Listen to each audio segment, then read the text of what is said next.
अभी मैं अध्यात्म और कुंभ की नगरी प्रयागराज में हूँ और यहाँ पे मैं किन्नर अखाड़े में आया हूँ। हमारे साथ कल्याणी नंदगिरी जी हैं और इन्हें छोटी माँ के रूप में भी जाना जाता है। और इन लोगों से मिलने बहुत सारे श्रद्धालु आते हैं। थोड़ा सा आप पीछे दिखा दीजिए। बहुत सारे श्रद्धालु आए दिन आते हैं, मिलते हैं, आशीर्वाद लेते हैं और यहाँ से जाते हैं। आइए आज हम लोग इनसे बातचीत करेंगे और कुछ जानने का प्रयास करेंगे, समाज का नज़रिया जानने का प्रयास करेंगे और ये लोग समाज में किस प्रकार से काम करते हैं और समाज का उत्थान किस प्रकार से हो, उन सब विषयों पे इनसे चर्चा करेंगे। सबसे पहले सच तक न्यूज़ में आपका स्वागत है। जय श्री महाकाल। मैं वैसे तो इन्होंने आज हमारा परिचय दे ही दिया है आपको। आप किस चैनल से? सच तक न्यूज़ का मैं स्वागत करती हूँ और इनके आज माध्यम से आज मैं बोल रही हूँ। किन्नर अखाड़े में श्रद्धालु हमारे यहाँ आते हैं बहुत, क्योंकि उनको किन्नर से बहुत आस्था रहती है। यहाँ श्रद्धालु हमारे पास दर्शन करने आते हैं, अपने दिल का हर दुख बताते हैं। जैसे कोई अपने घर की परिस्थिति से परेशान है, कोई औलाद से परेशान है, किसी का मकान नहीं है, तो वो आते हैं कि हम लोग उनको आशीर्वाद दें कि उनका जो चीज़ उनके पास नहीं है हो। तो हम लोग भी दिल से दुआएं देते हैं और दिल से उनके लिए माँ गंगा से प्रार्थना करते हैं और आशीर्वाद देते हैं कि उनको परमात्मा हर चीज़ दे।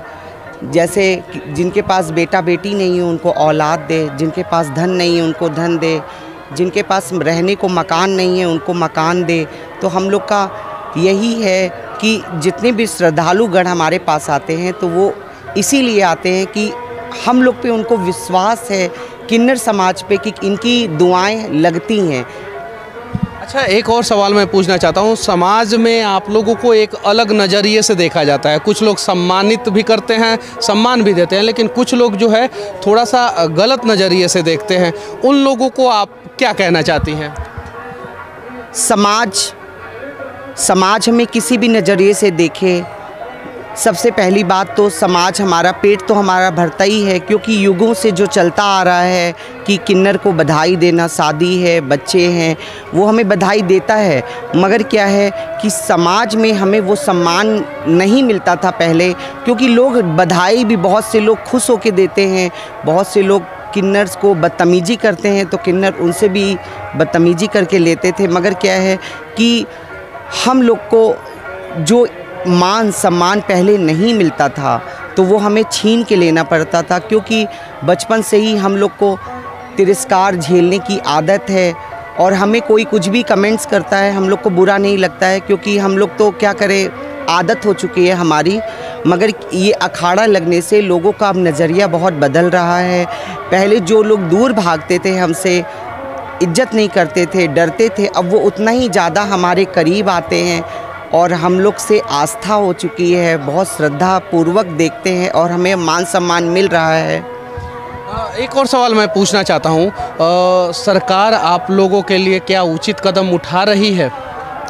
सरकार कदम उठा रही है। सबसे पहले 2014 में ट्रांसजेंडर को जो एक लिंग नहीं था, जैसे आधार में पहले मेल फीमेल दो ही जेंडर चलता था, तो थर्ड जेंडर का वो नहीं था, तो इसका किन्नर समाज ने काफ़ी लड़ाई लड़ी। हमारी स्वामी लक्ष्मी नारायण त्रिपाठी ने भी 2014 में सुप्रीम कोर्ट में इस चीज़ का ऑर्डर हुआ कि चलो अब तीसरा लिंग भी रहेगा, थर्ड जेंडर का आरक्षण, हर चीज़, नौकरी के लिए, पढ़ाई के लिए।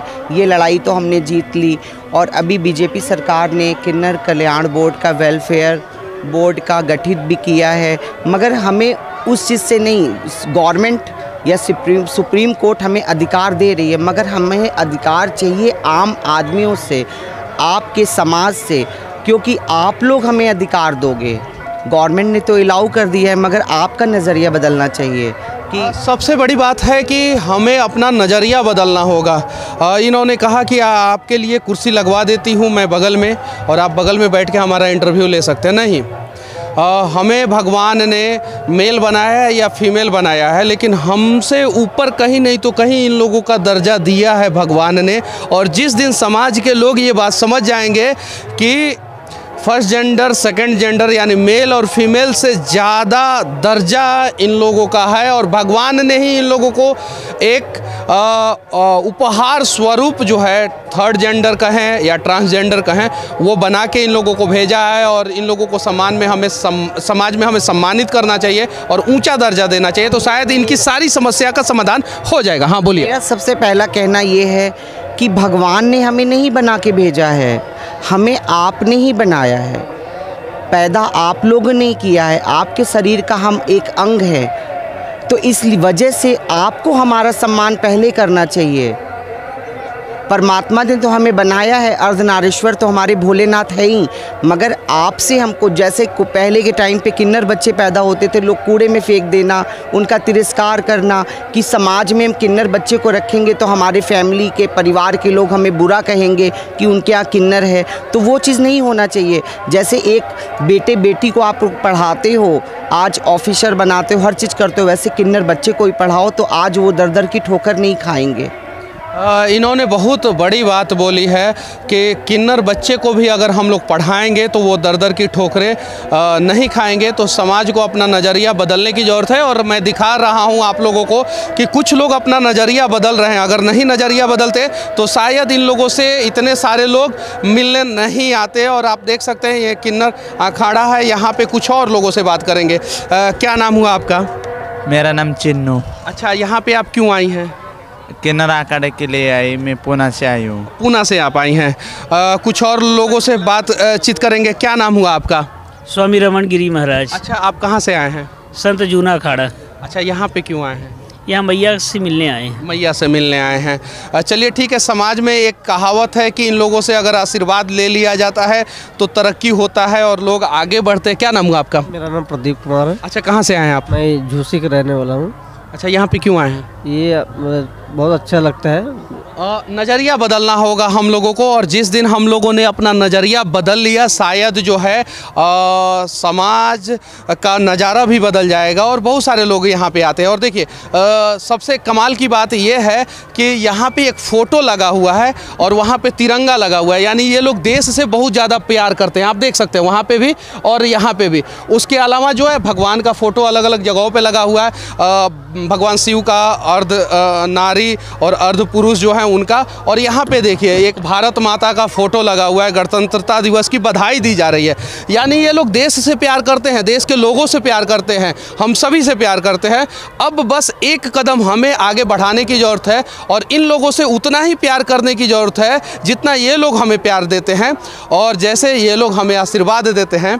बस हमें कुछ करने की ज़रूरत नहीं है, एक कदम आगे बढ़ा के जो है ना इन्हें अपनाने की ज़रूरत है। यहाँ पे कुछ लोग हैं, उन लोगों से भी बातचीत करेंगे। क्या नाम हुआ आपका? श्याम बिहारी त्रिपाठी। कहाँ से आए हैं आप? ये प्रयागराज का लोकल हूँ। प्रयागराज के लोकल हैं। अच्छा, इन लोगों का व्यवहार कैसा रहता है? देखिए ये लोग सरल स्वभाव के धनी हैं और बड़े विनम्र हैं, इसलिए यहाँ पर आपको जो भीड़ दिख रही है इनके व्यक्तित्व के कारण ही दिख रही है। इनके व्यक्तित्व के कारण ही दिख रही है। लेकिन कभी कभी कुछ जगहों पे ये लोग भी मिसबिहेव करते हैं, वो नहीं होना चाहिए। बाकी इन लोगों का सब कुछ सही है। क्या नाम हुआ आपका? ब्रिज बिहारी त्रिपाठी। कहाँ से आए हैं? प्रयागराज। प्रयागराज से क्या करते हैं? अधिवक्ता हूँ। अधिवक्ता जो है। चलिए ठीक है, आप लोगों ने इन लोगों का केस लड़ा और इन लोगों को सम्मान दिलाया सुप्रीम कोर्ट के द्वारा।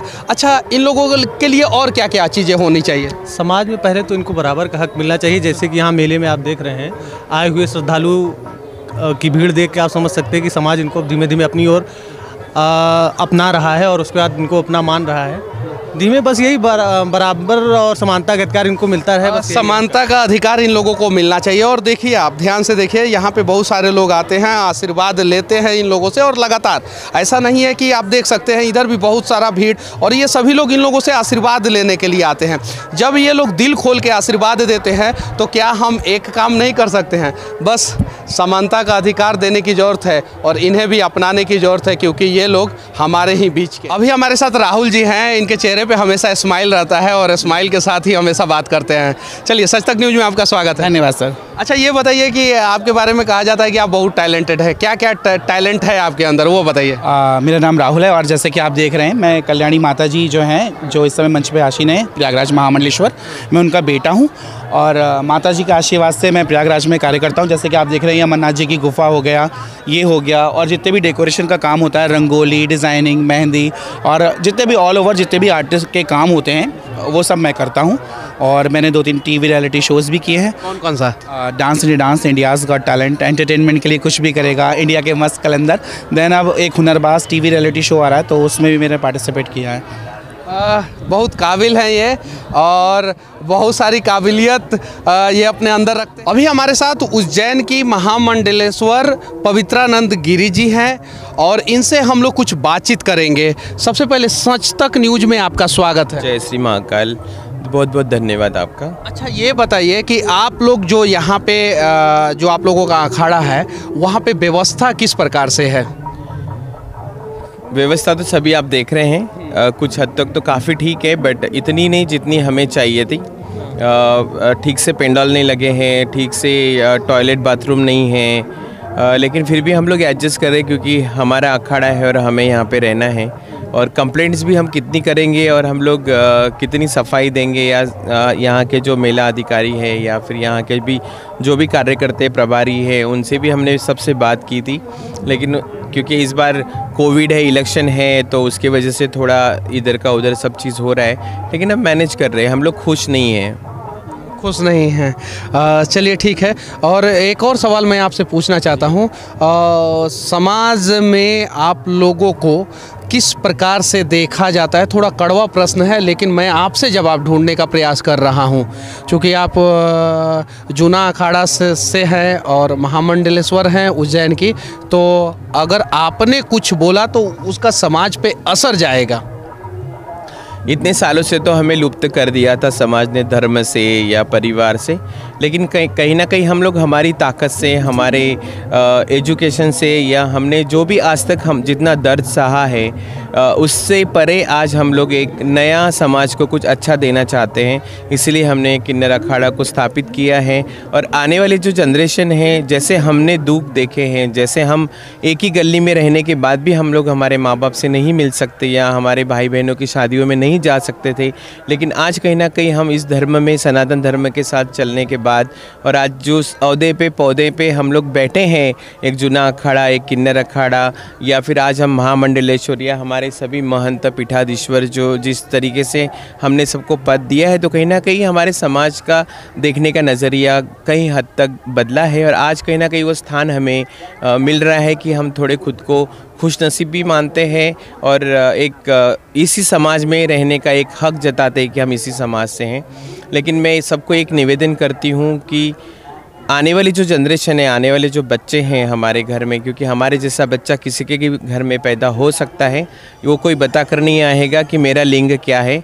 लेकिन मैं सबको, जितने हमारे देश के लोग हैं, हमारे नगर के लोग हैं, स्टेट के लोग हैं, सबको मैं एक रिक्वेस्ट करती हूँ, विनती करती हूँ कि जैसे भी अपने पड़ोस में ऐसा बच्चा होगा कि वो कहीं ना कहीं सबसे भाई बहनों से अलग लगता हो, उनको अपने पास से दूर ना करे, अपने घर से ना निकाले, उन्हें अच्छा एजुकेशन दे ताकि वो किसी गलियों में जाके 4 पैसे या किसी के सामने हाथ ना फैलाए, अपना एजुकेशन करके अब खुद को स्ट्रांग बना के अपना लाइफ जिए। अच्छा, ये बताइए, आप लोगों का जो पूजा पाठ का पद्धति होता है वो किस प्रकार से होता है? जैसे सभी अखाड़ों का होता है, मठों का होता है, जो हमारे संस्कृति में सारी चीज़ें हैं वही हमारा होता है, वही होता है।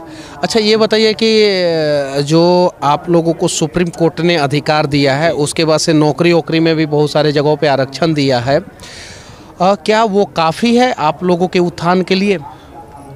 अभी हम एक समाज का हिस्सा हैं, हम समाज से अलग नहीं मानते हैं, लेकिन कहीं ना कहीं भी समाज को पूरा अपनाने में, हमें अपनाने में बहुत टाइम लगेगा। हमारे संस्कृति में जो हमारी सरकार हमारे लिए कर रही है वो हमारे लिए ठीक है, लेकिन उससे अच्छा होना चाहिए। इसके लिए हम अभी भी लड़ाई हमारी जारी है, और जो समाज को मिलेगा वही हमें मिलेगा। हमें अलग कुछ नहीं चाहिए, अलग ना बाथरूम चाहिए, ना अलग स्कूल कॉलेज चाहिए। समाज के साथ जुड़े हैं, जो हमारा लिंग है उसी हिसाब से हम समाज के साथ रह के हम अपने आप को बड़ा बना सकते हैं और समाज में रहना चाहते हैं। कितने दिन का प्रवास होता है यहाँ पे आप लोगों का? हम लोग तो 10 दिन के लिए, 15 दिन के लिए आते हैं। मौनी अमावस्या का जो स्नान है वो हमारे लिए बहुत महत्वपूर्ण होता है, बाकी जो लोकल लोग यहाँ के हैं वो लोग यहाँ पे रहते हैं, क्योंकि हम लोग सभी अपने अपने घरों में जाके, अपने सिटी में जाके हम लोग सभी हमारे काम है, हम लोग NGO चलाते हैं, हमारे बहुत सारे काम है, पूजा पाठ का काम है। ये नासिक में रहते हैं, ये पूना में रहते हैं। इन्होंने अभी रिसेंटली इनके साथ एक बहुत अच्छा एक समाज ने ये किया है कि इन्होंने अभी एक शादी की है, एक किन्नर होके, एक प्रॉपर आपके जैसे समाज में रह के एक लड़के से शादी की है। उनके घर वाले, इनके घर वाले, उन्होंने पूरी तरह इनको मान्यता दी है और एक ये बहू की तरह अपने घर में रहती है। तो और हमें समाज से क्या चाहिए। चलिए, समाज का दशा और दिशा बदल रहा है, सोच भी बदल रहा है, नज़रिया भी बदल रहा है और ये बदलना चाहिए। और अगर इसी प्रकार से पॉजिटिव इंटेंशन के साथ समाज का सोच बदलेगा तो शायद समाज का भी विकास होगा और देश का भी विकास। राहुल भाई हमें दूसरी बार मिल गए हैं, कैसा महसूस कर रहे हैं? सब लोग एक साथ खा रहे हैं। बहुत अच्छा, बहुत आनंद से। आप भी खाइए, आ जाइए। चलिए ठीक है। और हमेशा आप लोग ऐसे ही खाते हैं? हाँ, ग्रुप में हम लोग ऐसे ही खाते हैं। ये हम लोगों का जैसे कार्यक्रम करते हैं ना, तो हमारा वैष्णवी कला मंच है हमारे ग्रुप का नाम। तो जब हम नृत्य नाटिका करते हैं तो शाम को सब लोग बैठकर ऐसे ही खाना खाते हैं और रात को भी ऐसे खाते हैं। रात को भी ऐसे ही खाते हैं। तो हमेशा कलाकारी के साथ साथ हर जगह जो है ना ग्रुप, इसमें क्या है, इससे ज़्यादा प्यार बढ़ता है। जैसे किसी का कुछ हो तो इसमें से उठा के खा लो, इसमें से उठा के खा लो, तो ऐसे प्यार बढ़ता है। और ऐसा नहीं लगता कि हम अलग अलग कास्ट से हैं, ऐसा लगता है हम सब एक ही घर परिवार के। कलाकार की कोई जात बिरादरी औकात नहीं होती। कलाकार कलाकार होता है, वो तालियों का भूखा होता है। चलिए, ये बहुत बड़ी बात इन्होंने बोला है कि ऐसा नहीं लगता है कि हम अलग अलग जात से। बाकी हमारा ये प्रयास कैसा लगा आप लोग कमेंट करके ज़रूर बताना, और किन्नर लोगों के बारे में आप लोग क्या सोचते हैं ये भी ज़रूर बताना। ऐतिहासिक कुंभ की नगरी प्रयागराज से संच तक के लिए मैं मनीष कश्यप। जय हिंद।